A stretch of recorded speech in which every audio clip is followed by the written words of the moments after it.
Vince, for me, in the first place, is a really good friend.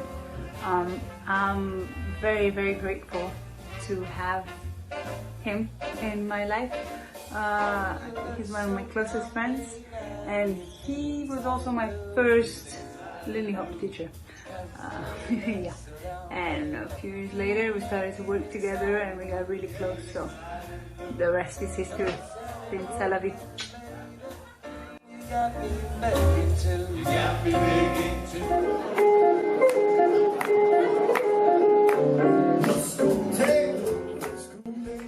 Who's Vincenzo to me? I'm happy to be calling him my friend. I've known him for more than 10 years and he's always been a special person in my heart.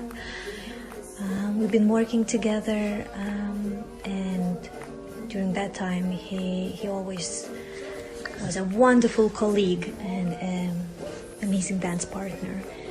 And he definitely is a star, very talented, and not only in dancing but in singing, choreographing, playing music and drawing, and I'm sure many more talents. And I'm also fascinated by how many jokes he has up his sleeve, and he always knows how to make those around smile. Yeah, so sending best wishes.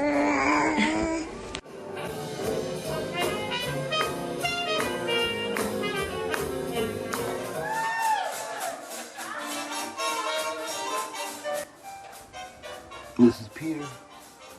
Shout out to Vince. 20 years of friendship. My little brother. Yeah. And what can I say about Vince? Well, he's the dandy for one thing. And he's a dreamer. He dreams up things. Moves, events, whatever. And then he makes it perfect. There's no low bar for Vince. It's always up here. Everything. And I think most people that know Vince can see that. Yeah. It's gotta be right. And he does it right. He always includes his friends. All his friends, they gotta be on board. Otherwise, it's not part of the dream. And that's Vince. Living a big life. A little bro. Cheers out.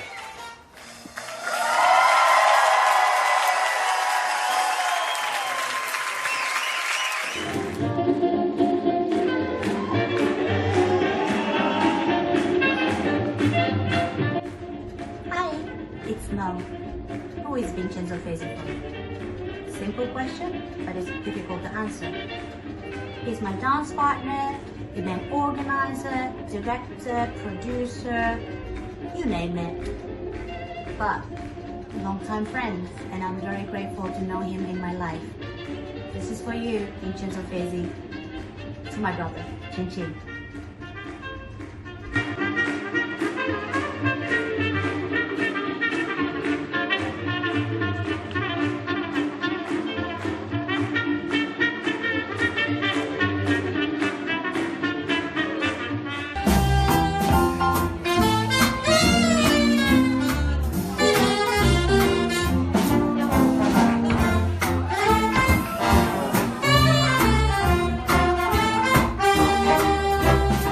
Vincenzo per me è famiglia.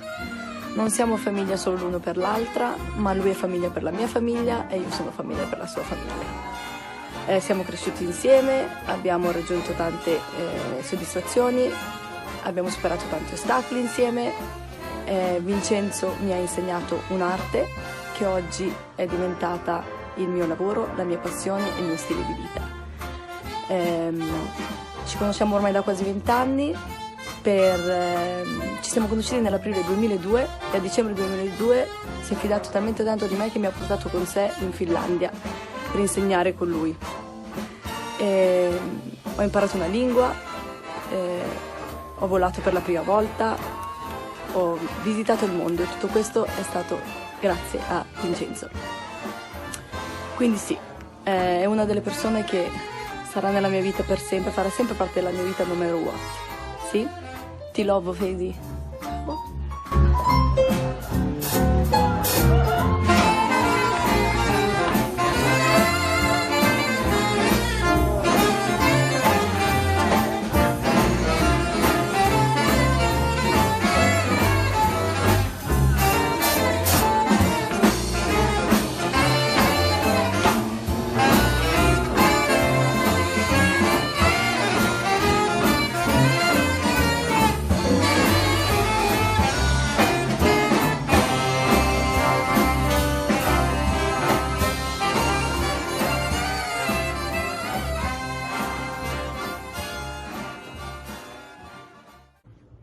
Hi, and welcome to Swing Around the World. I am Delphine Dall'Agata, and today we are joined with Vincenzo Fesi, an international swing dancer and teacher. Thank you so much for joining us. All right, hello, I am Vicenzo Fesi. I'm here in Rome, and I'm really happy to be here answering some of the questions. So to begin, Vincenzo, think about yourself as a child. What did you want to be when you grew up?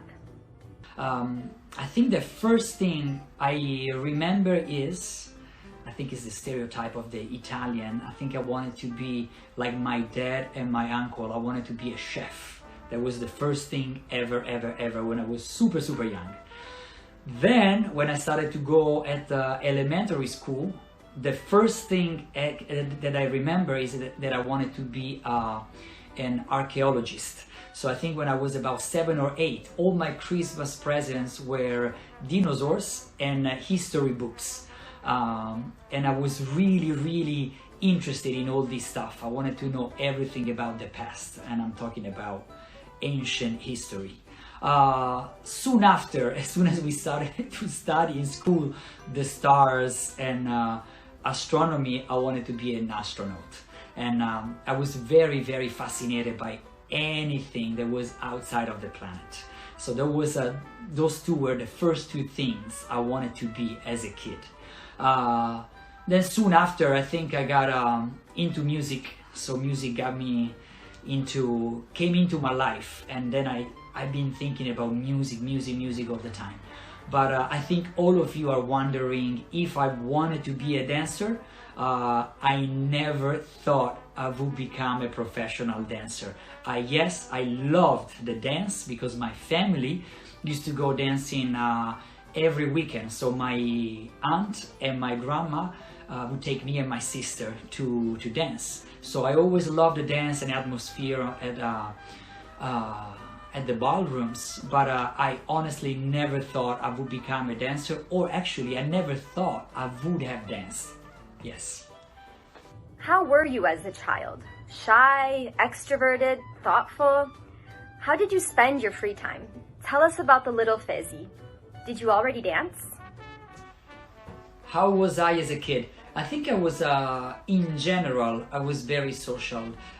There was a moment, I have this blurry memory of me becoming very shy. I would not talk with a lot of people, and I was very introvert, if that's the right word in English. I think that dancing, the dance school and the entire dance world really helped me to break some barriers and become more and more social. I think that's something I remember of myself as a kid. I was dancing, I started to dance very young. I was 9 years old when I started to dance. And in my free time, when I was not at school or when I was not studying, I think I was dancing a lot with, with my sister and with my cousin. And I had a big sense of imagination, so I remember writing a lot of things, a lot of stories, or a lot of very easy plays that me and my cousin would practice and would rehearse a lot, and then we would eventually perform it for our families. And of course, I was playing a lot of football. Yes, I think that's me being a kid.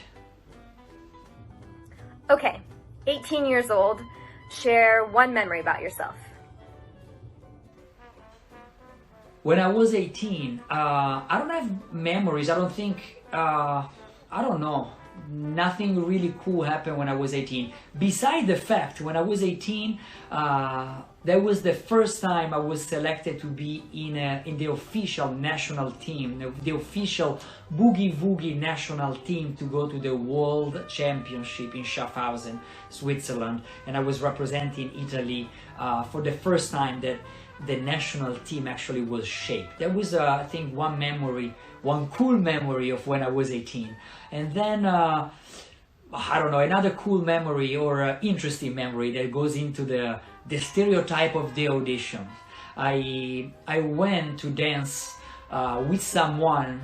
I was dancing with someone for a dance audition. They were selecting dancers for a TV show.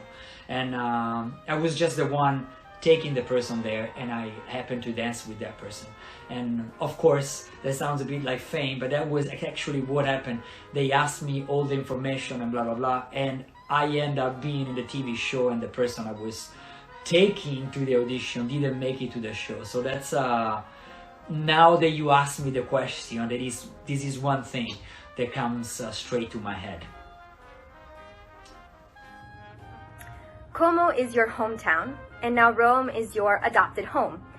What do they have in common, and what do you love most about them? I was born in Como. Como has been my city for many years, and I think culturally I've been shaped in Como. Now I live in Rome. They are different cities. If you ask me what's in common between the two, of course I can say that I've been very lucky to find and meet extremely interesting and talented people in both cities. I think this is one of the luxury of life, being in two different cities and being so lucky to have around me many talented and many amazing people. So those are the two things that for me they go together, both Como and Roma. As cities, they are of course extremely different. Como is very small, and Rome is huge. Rome carries thousands of years of history, as well as Como, but Como is more a natural beauty, meaning like the environment is fantastic. Those mountains that drop straight into the lake, and this tiny city like right there at the end of the lake is just fantastic.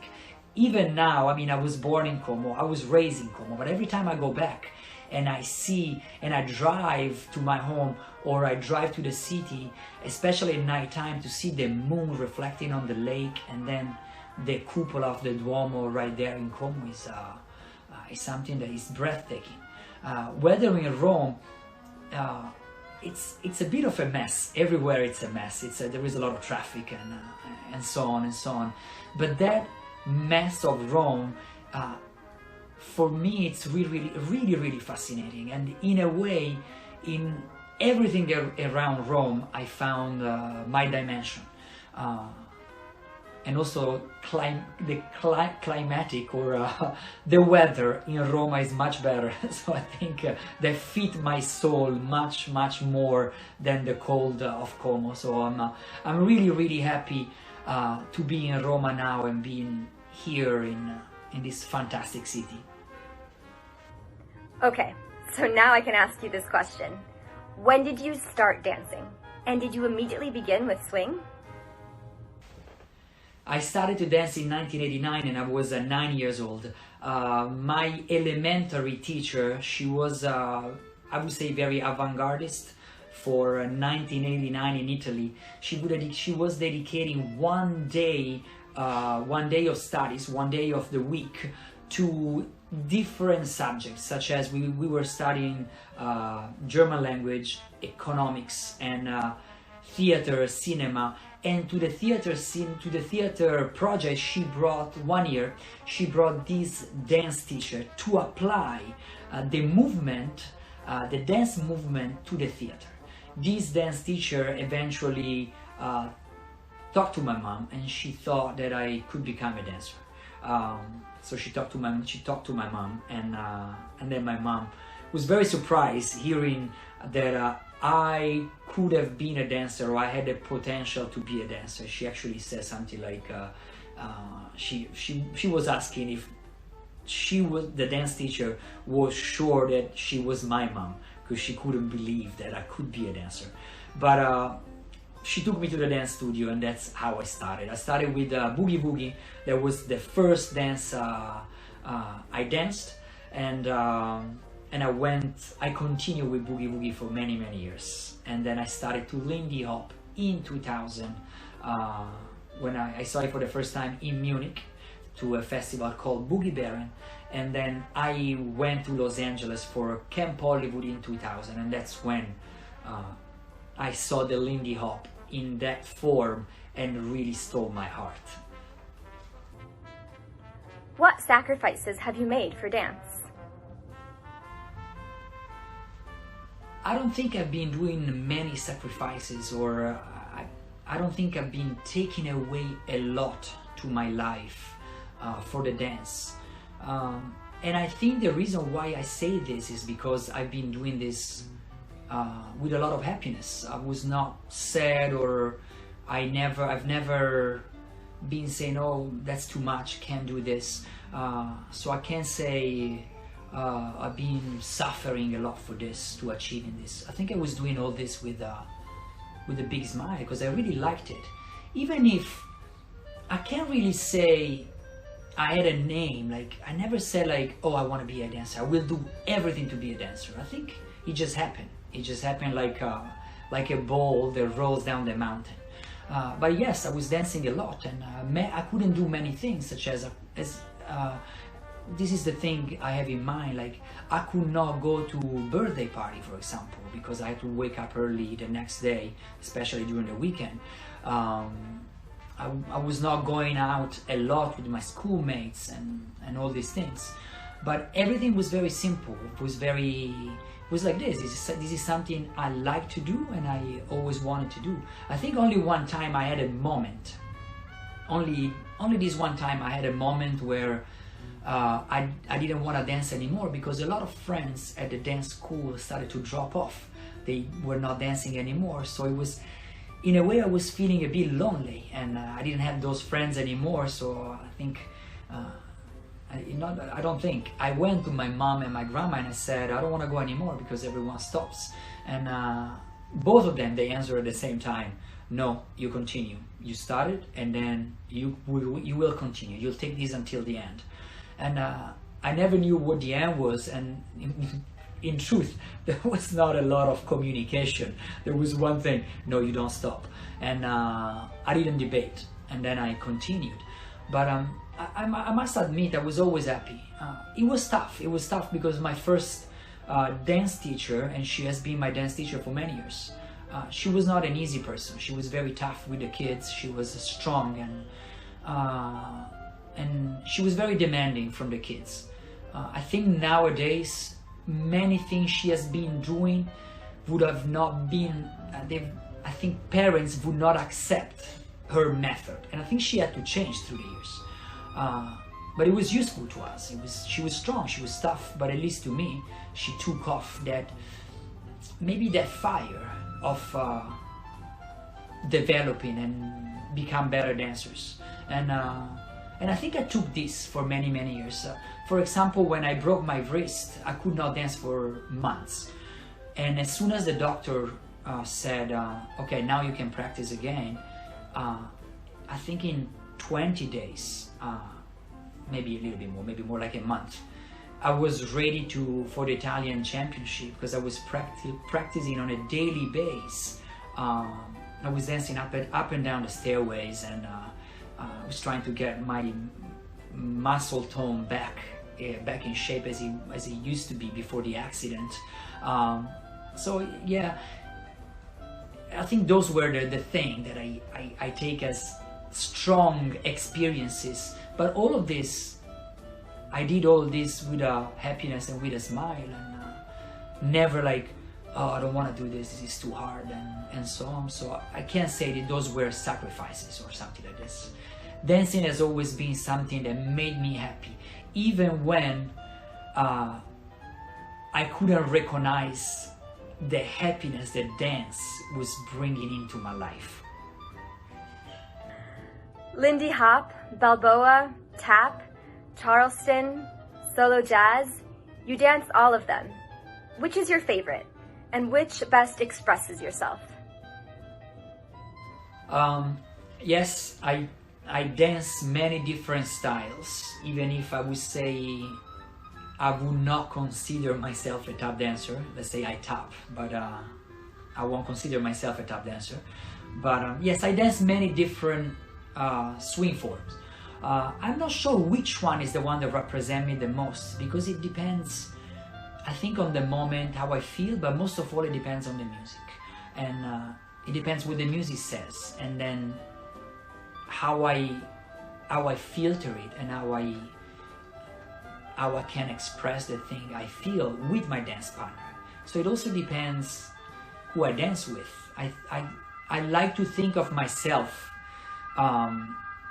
not only as a leader but also as a follower. Even if I lead, I like to follow what happened with my dance partner. So depending who I dance with, some styles fit the couple better, so I like to dance that style. I think my first love of the swing, when I saw swing dancing, and I was already a boogie dancer, I think Balboa was the first thing that I went like, wow, this is crazy, this is super good. But then eventually I developed more the Lindy Hop, and then Balboa came a little bit after. They were always there, both of them, but then I think Lindy Hop was more into me, and then Balboa went a little bit later on.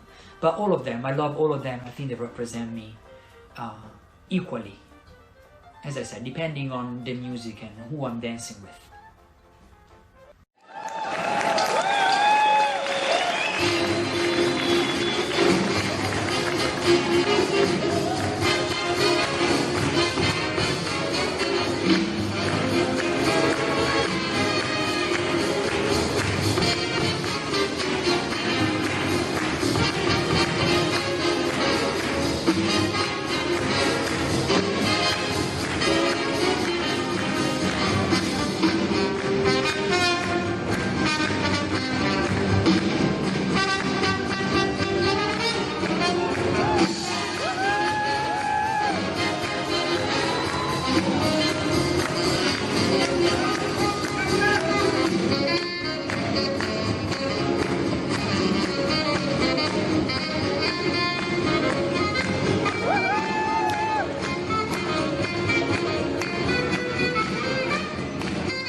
Which dancer inspired your training?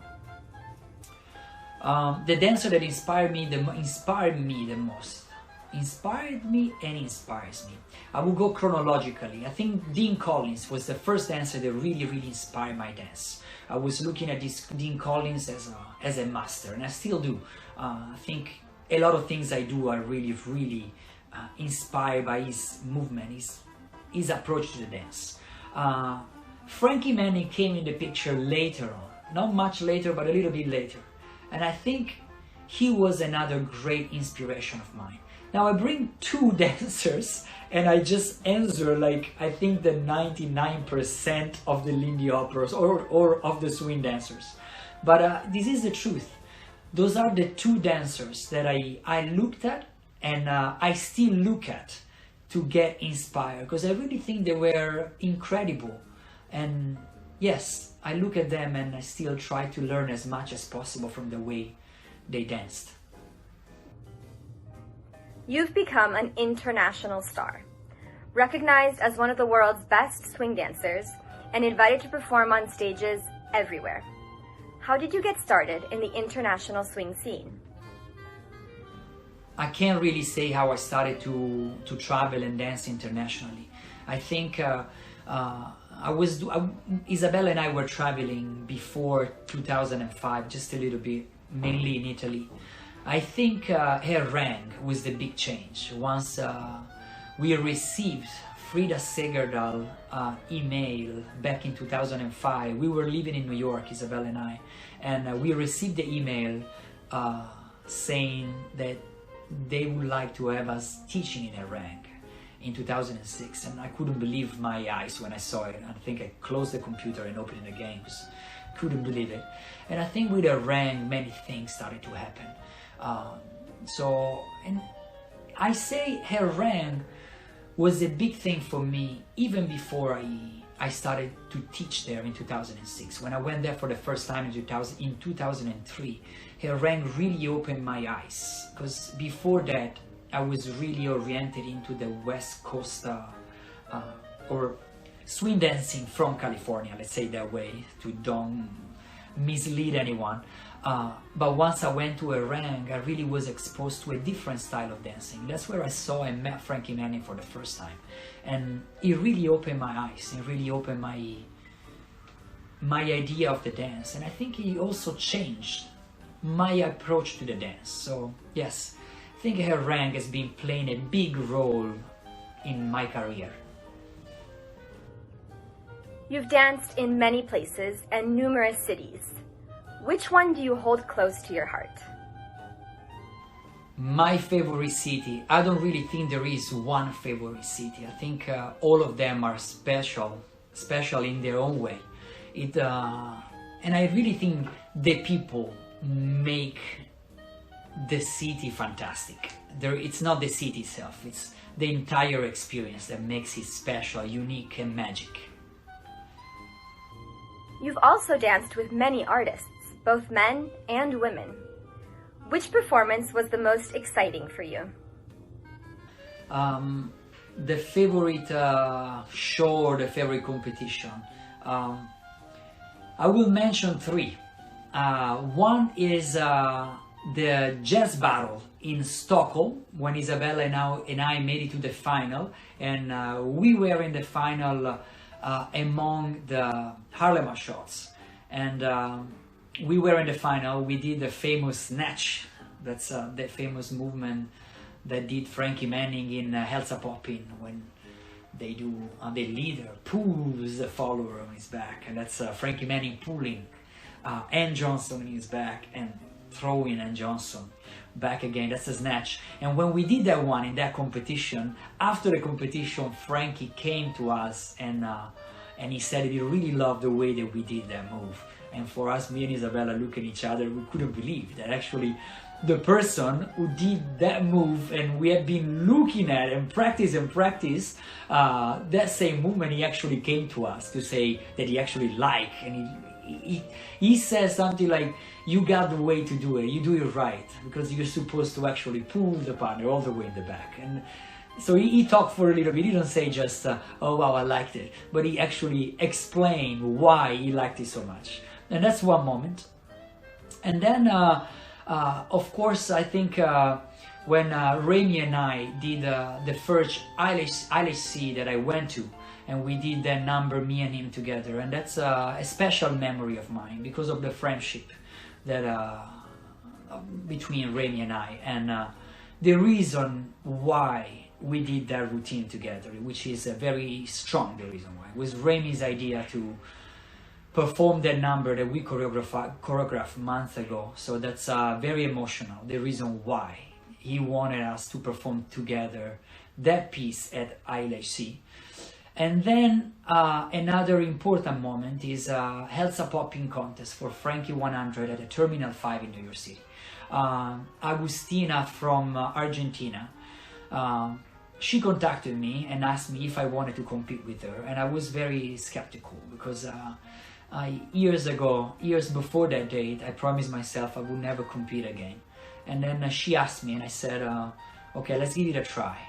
And the entire experience was really magic. The month in New York together practicing, and then go back on the dance floor among many other good dancers, and in this incredible building packed of people and packed of swing dancers. I think it was strong and powerful, with a lot of emotion, and there are still a lot of emotions thinking of that moment. And I am extremely thankful to those people that share the dance floor with me, and they asked me to do these things, and because if I think of those 3 moments, I still get goosebumps. But I could go on and on because I think there are many, many other magic moments on the dance floor. Audiences love you and cheer you on worldwide. Which audience was the warmest and most welcoming out of all your global shows? There are many audiences, fantastic audiences, but Korea is unbeatable. The feeling of performing in Korea is just incredible. It's if I have to describe it, it's like a wave of feelings, of energy coming towards you when you perform. So yes, if like this, if you just thinking out of my mind, I'll say Korea. Vicenzo Fesi and Mora Sakai.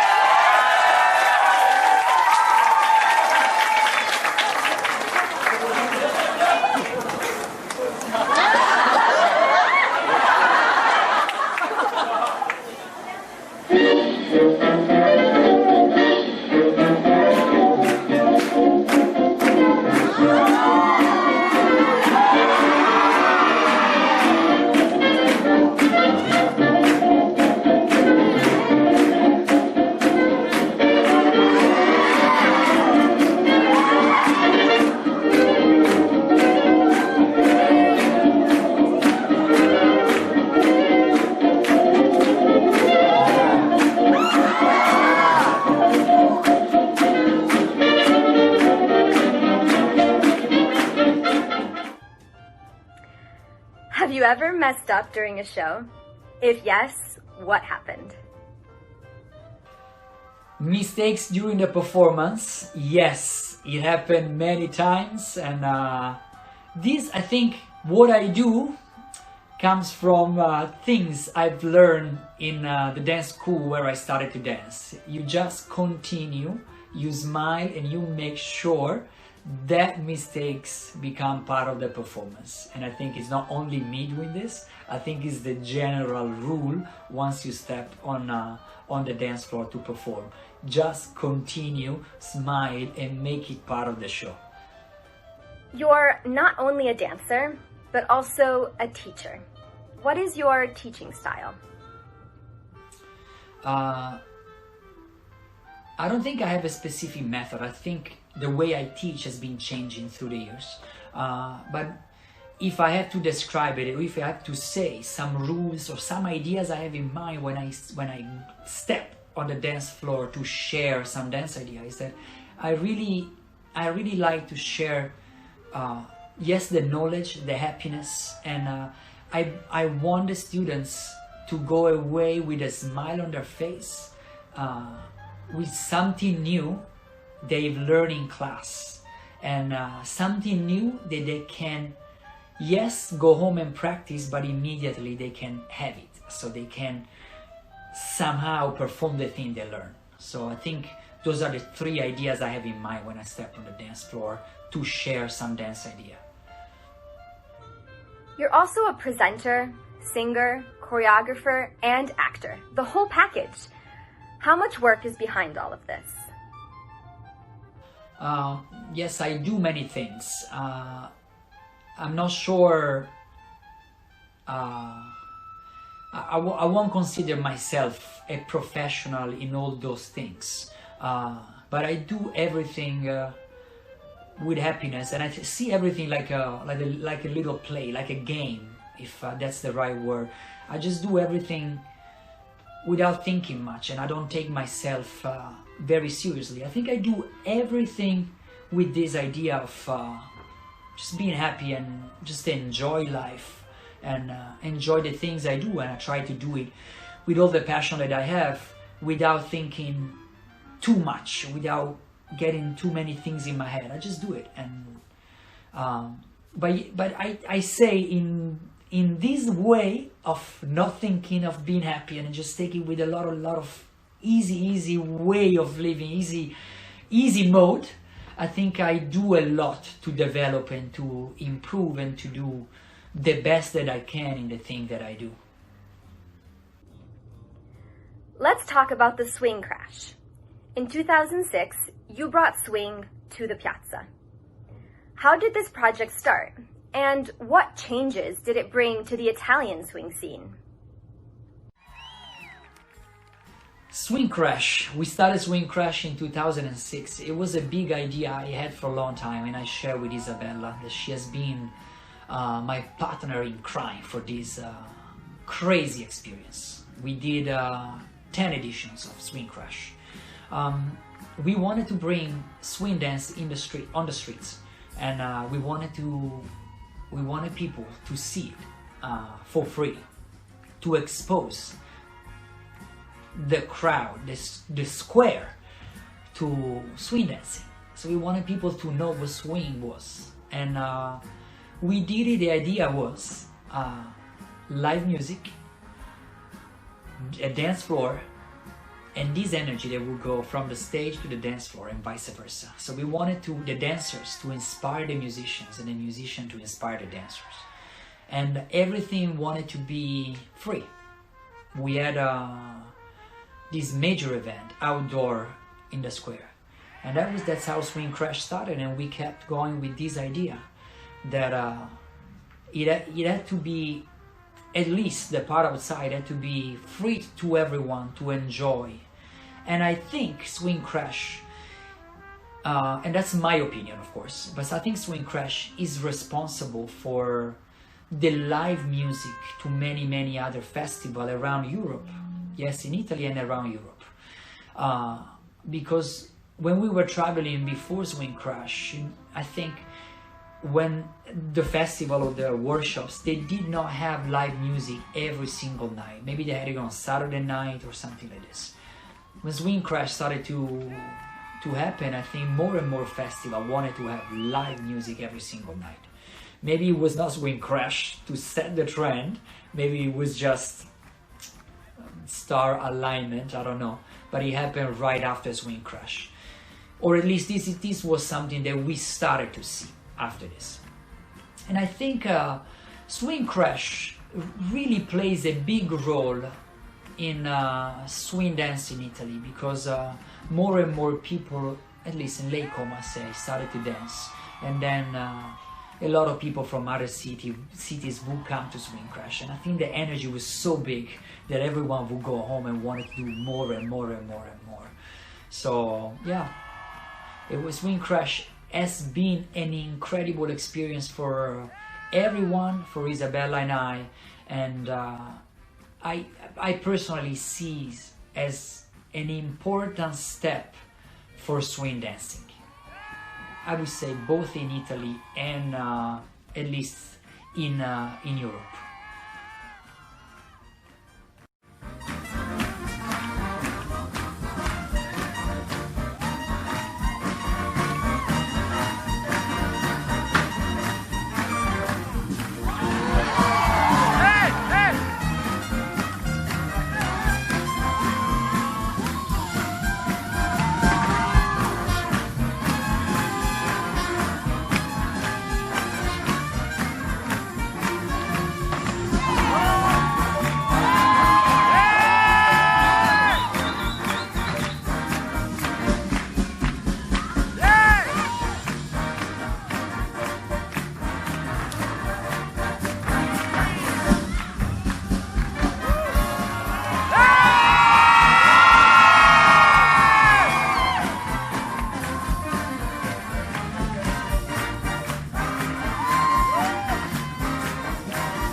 You've also participated in Cualidar Swing by Renzo Arbore and Dance With Me by Roberto Bolle.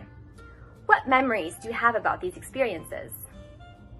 Those are two TV shows that have been given space to swing dancing. They've been two different experiences. With Renzo Arbore, it was great because it was a space given by someone that have been representing a lot for the Italian TV, such as Renzo Arbore. So working with him in this project dedicated to swing dancing was really cool. It was nice. It was extremely nice, and I'm really happy. And every time I think of that moment, and every time I see, I happen to see Renzo, there is something that it makes me smile of that experience. With Roberto Bolle, it has been a completely different experience. With Roberto Bolle, it has been a completely different experience because he's a legend. He's a ballet legend, and once they call Remy and I to perform for Danza Con Me, of course I've been super surprised, and the fact that such an icon in the ballet world wants to open to other type of dances, and especially swing dance, I was at first surprised, but then extremely happy. It was, I mean, something that it's not something that it's just like this. Oh, okay, I do another TV thing. It's more like Roberto Bolle, one of the most famous and important ballet dancer in history, wants what Remy and I did in his show in the theater and on TV. I mean, it's something to think of. And when we first met him, he was extremely nice, super kind, and yeah, being in the same show with him, it is something I say special, for real. Let's talk about Lindy Hop. This dance was reborn in the 80s. What is different from the original swing era? I've been dancing for a long time, but in the 80s I was not dancing. I was nothing more than a kid. Therefore, I can't really say how it was in the 80s. But when I started to see the Lindy Hop in 2000, yes, it was different from nowadays. Very, very different. The line between the Savoy style and the Hollywood style was really, really big. I think nowadays, and especially traveling back then, dancing with people was not always like, okay, we speak the same language. The styles were they were there. You could tell someone who danced from a certain city or certain country from someone who danced from somewhere else. And now we more or less speak a similar language. So now you can go anywhere in the planet, and I think you're able, maybe you don't speak the same language verbally, but the dance is very much understandable. And I have to say that it has a lot to do also, it goes along with the message of being able to listen to the other dancer and not just do your things, basically. And that's something that is special in swing dancing, being able to listen what the other person has to say. That's the one thing that for me it's really important in the dance. When you ask me about the teaching method, I think this is a message that I like to pass, that it's not only about saying things, it's also a lot about listening to the other person. And that's couple dance. When we go into then the solo dance, the jazz, then it's a different sort of relationship between yourself and the music. And there comes the dancing, when you dance alone or when you dance to perform. That's another, I think that's another chapter once again. This rebirth occurred mainly thanks to Frankie Manning. Did you meet him? Why is he nicknamed the ambassador of Lindy Hop? Yes, I met Frankie first time in 2003, and he was super nice. I was nothing more than a beginner back then. Yeah, and he was super nice. I asked him an interview and he sat with me outside Fuketsu's in Herreng, and we talked about things and I recorded everything we talked about. I didn't know much about Lindy Hop, so one day I will go back to this interview and maybe I'll post it and share it with people. And we talked about many things. We talked about music, about musicians of the swing era, and of course I asked questions about him. He was extremely nice, and I think his attitude, his personality, and his dancing, and what he did in the dance, in the swing era, and what he did in the dance world, in the revival of Lindy Hop. It's so important that, of course, he's the Lindy Hop ambassador. And yeah, it was just a great person to have around. And I remember calling him sometimes in his home in New York, and just to say, "Hey Frankie, how are you?" And he always remembered who I was, and every time I was surprised that he actually remembered, not because he didn't have a great memory, he actually had a fantastic memory, but because, I mean, he met so many people, and the fact he remembered me was great. I can tell you two things about him, two experiences. I was, when I lived in New York, doing an internship for RAI, which is, for those of you who are not from Italy, the Italian national TV. Going back home, because I used to live in Harlem, I was listening to a song. The song is called "At the Fat Man," and in the lyric it says something way up in St. Nicholas Avenue. And I called Dawn Hampton that same night, and I asked her if she knew about a club up in Harlem called the Fat Man. And she said, "No, I have no idea, because I came to New York much later. I came to New York in the 50s. So I think you should ask Frankie, he will remember." I happened to meet Frankie at the Alhambra Ballroom on a special event where the Harlem Renaissance Orchestra was playing. And I asked Frankie, "Do you remember of a place called the Fat Man?" And he remembered everything. So the role of Frankie Manning, I don't think is only in the dance world. I think the role of Frankie Manning is also the incredible historical knowledge and the incredible memory he gave us. So he was able to give so many information about the swing era, and about, yes, his life, and many things that happen around his life that I think are so important. So of course he's a Lindy Hop ambassador. And one other experience, which I think this one is very special. We were backstage in Gloucester in the UK, and for some strange reason they were projecting on a TV, they were showing on this TV only for the backstage the Academy Film Award given to Fred Astaire for a life achievement award. And I end up backstage while Baryshnikov was talking, saying how much he loved the way that Fred Astaire walked.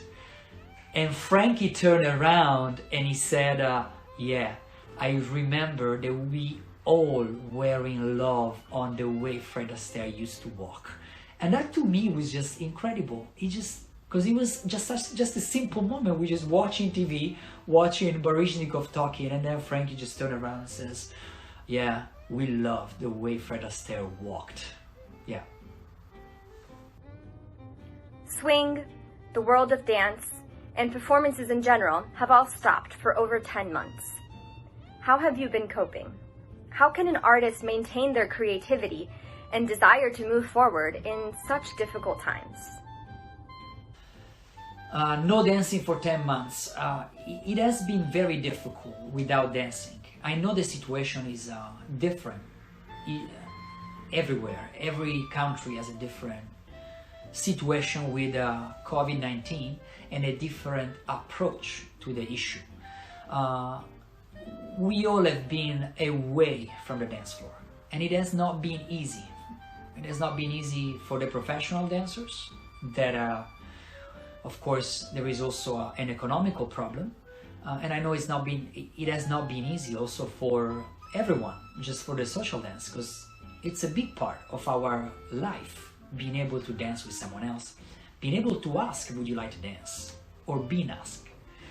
I think there will be a little bit more until we go back to what we were used to travel, to those cultural exchanges that we were used to, being able to travel to a city, just jump and to a dance party and being able to dance with everyone.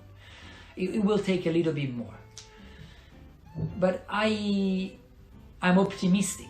I'm optimistic. I can't see the gray part. I like to see the pink. I think we will go back and we will appreciate everything once again. Maybe like we first started. It will be hard maybe to jump and to trust people once again, but not to trust, to be connected to another person maybe. But it will come back.